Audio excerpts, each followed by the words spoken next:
Reliance इंडस्ट्रीजचे chairman Mukesh Ambani यांनी उत्तराखंडमधील केदारनाथ आणि बद्रीनाथ धामला भेट देत दर्शनासोबतच मोठा दानधर्म केलाय। या दौऱ्यात त्यांनी एकूण 10 कोटी रुपयांची देणगी जाहीर करत भाविकांच्या सोयीसुविधा वाढवण्यासाठी महत्त्वाचा हातभार लावला असल्याची माहिती आहे।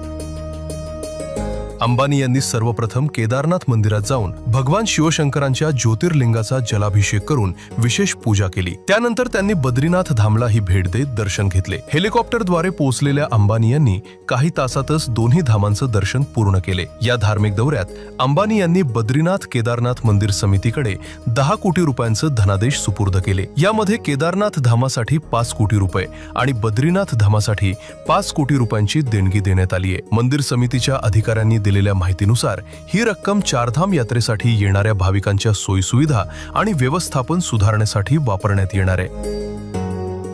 अंबानी कुटुंबाची या दोन्ही धार्मिक स्थळांवर विशेष श्रद्धा असून ते दरवर्षी येथे भेट देत दानधर्म करत असल्याचंही सांगितलं जातं।